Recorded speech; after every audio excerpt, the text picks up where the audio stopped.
In this section, we're going to talk about two different types of equations, the first of which are linear equations, and we'll discuss a strategy in order to solve these equations, which come in one variable, and take the form ax plus b equals c. The first step of this strategy is to simplify each side of the equation the best you can. And then you can move on to using the addition property of equality, which says that you can add the same quantity to both sides of the equation and not change the solution set. The third step of our strategy is to use the multiplication property of equality, which says that you can multiply both sides of the equation by the same quantity and not change the result as well. The last step is to check your solution and make sure you've done your math correctly. So let's try a few examples. The first problem says 7y minus 4 equals 2y plus 11. So looking at our first step, we're asked to simplify each side, and it looks like it's already done for us. The next step is to use our addition property of equality. So let's move our variables over to the left side and our whole numbers over to the right side. So to do that, let's add negative 2y to both sides of the equation.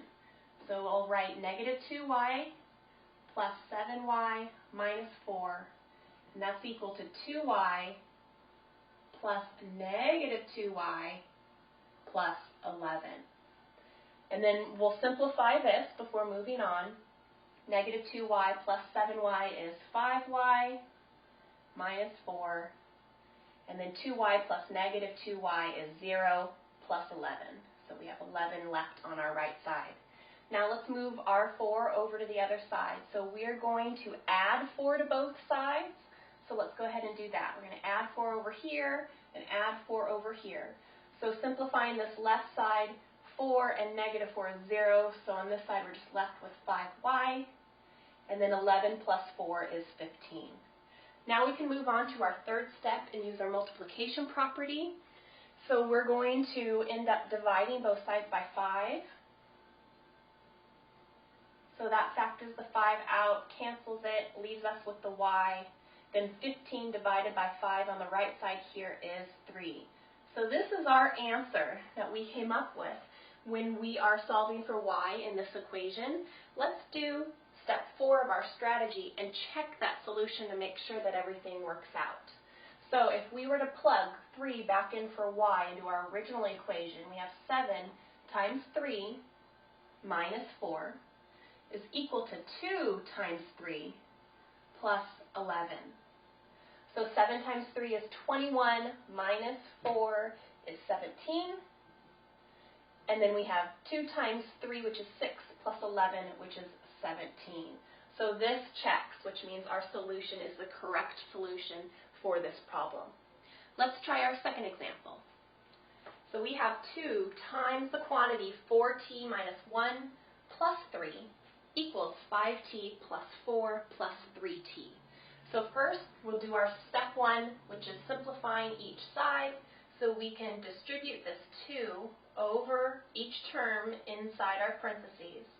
And we have 2 times 4t, which is 8t, and then 2 times negative 1, which is negative 2, plus 3. And then on this side, we have 5t plus 4 plus 3t. Let's combine like terms, so we can combine 5t and 3t, which gives us 8t plus 4. Simplifying the left even further, 8t minus 2 plus 3, we can combine the negative 2 and the 3. So we have 8t plus 1 is equal to 8t plus 4. So already you see that this is a little tricky of a problem because we've worked it out so that the left side doesn't look like it's going to end up equaling the right side. Let's do a little bit more of the math and see where that takes us. So if we were to move the 1 over to the right side, so let's add a negative 1 to both sides. And then we're going to add negative 1 here. So that simplifies this left side down to negative 1 plus 1 is 0, so we just have 8t. And then on this side we have 8t plus 4 plus negative 1, so we can simplify this to 8t plus 3. Let's move our variable over to our left side. So we're going to add negative 8t to both sides. here, and we're going to add negative 8t here. Simplify both sides. Negative 8t plus positive 8t gets rid of that variable altogether, equals 0. Same thing on this side, so the 8t plus negative 8t is 0 as well, and just leaves us with a 3. And we can tell this is not a true statement. So the answer to this problem is actually no solution.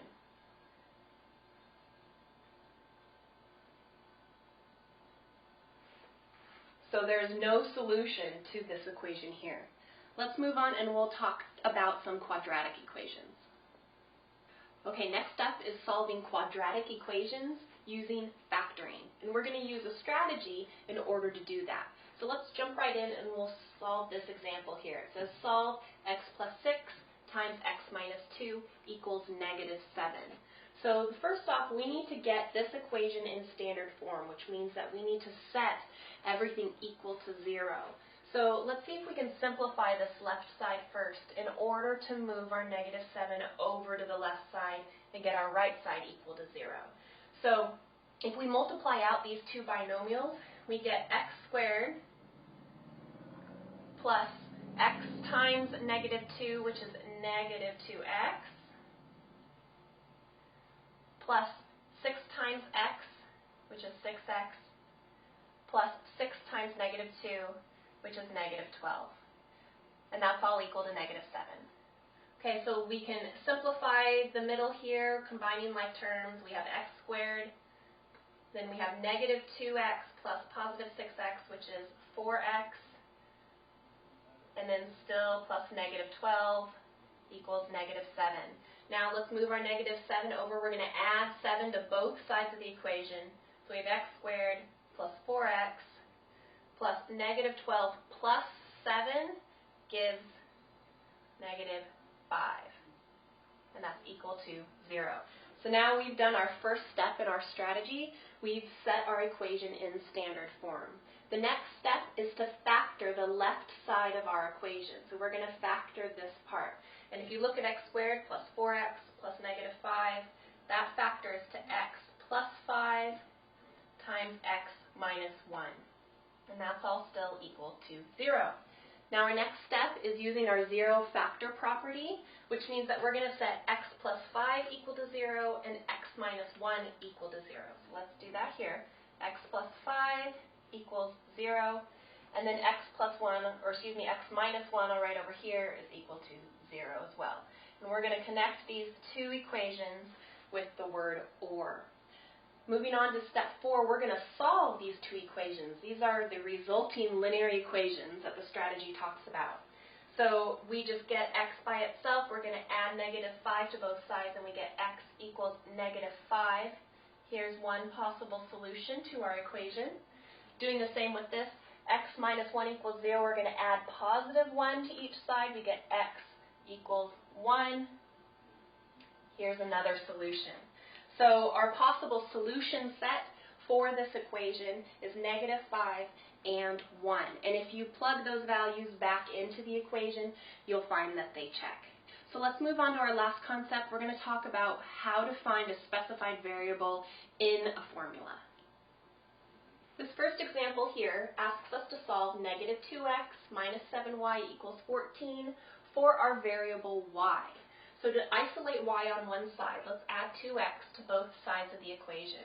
So we have 2x plus negative 2x minus 7y, this is the original left side of the equation, equals 2x plus 14. So we're simplifying this side, 2x plus negative 2x, those cancel out, equals 0. We're left with negative 7y is equal to 2x plus 14. And we divide both sides by negative 7. So these cancel, we're left with y by itself. And then this is our right side of the equation. Let's simplify 2x plus 14 over negative 7 by dividing each term in the numerator by negative 7. So we have negative 2 over 7x plus negative 14 divided by negative 7 is negative 2. So instead of an addition sign, let's subtract 2. So here is our new formula solved for y. Moving on to our second example, we have the formula for the area of a triangle. So A is equal to 1/2 BH, where B stands for the base and H stands for the height of the triangle. And we're asked to solve for B. So to do that, let's go ahead and multiply both sides by 2 in order to get rid of this fraction.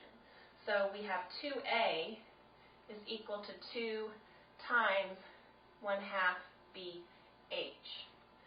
So 2A, simplifying then on the right side, 2A times 1/2, that's 2/2, which is 1, so those cancel out, and we're left just with BH. Now we divide both sides by H to isolate B, and we're left with 2A over H is equal to B. So that's the formula that we get solving for B when you start originally with the area formula for a triangle. So make sure that you're paying attention and you become comfortable with solving for given variables in formulas, because that'll help you a lot once you get to the application problems in this section.